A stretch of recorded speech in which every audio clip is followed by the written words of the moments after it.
I think the idea of a CMO League is great because it allows, being a CMO is quite a lonely job, and we're all confronting kind of new challenges to which none of us had the answer. And I think it's excellent to have a forum where people can compare experience. I think probably if I were going to do the same in Brazil, I would want to make CMOs feel that they could expose their weaknesses. So I'm not sure I'd have journalists and reporters hanging around. Can you imagine? CMO of Unilever reveals he doesn't know how to use Facebook.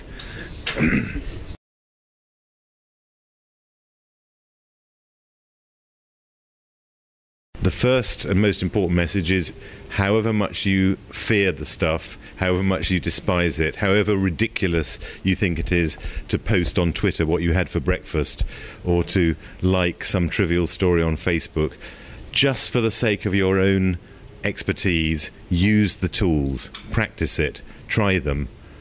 Before you criticize them, at least have a go.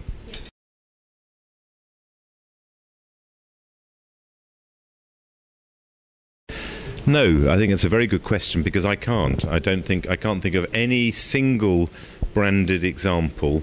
Do you think that's a disadvantage? No, I don't think brands have worked out what their role is on Facebook, whether they even deserve to be present, because it's quite clear that lots of consumers resent their presence, and as soon as it becomes commercial, and there are whole sections of consumers who are beginning to kind of reject Facebook and look for other. So I don't think that Facebook will be here in 20 years' time. I can't believe that we're going to spend the rest of our lives posting, commenting and liking. It seems incredible.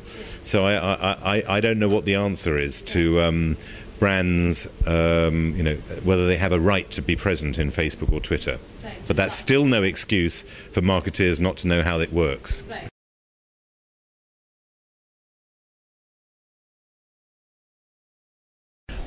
I think that brands, a bit like people, need to behave with authenticity. I think as there is ever more access to the truth behind the facade, I think that you need to have your house in order.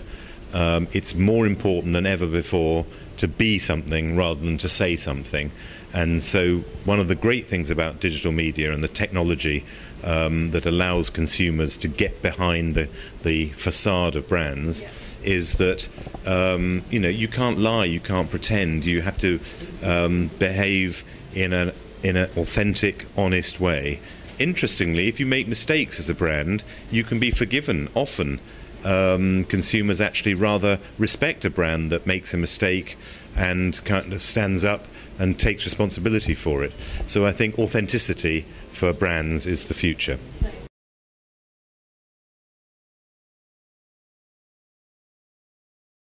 Yes, my grandson, who's 15 and to my knowledge has never read a book, is teaching me how to use the new social media that are in trend in Brazil.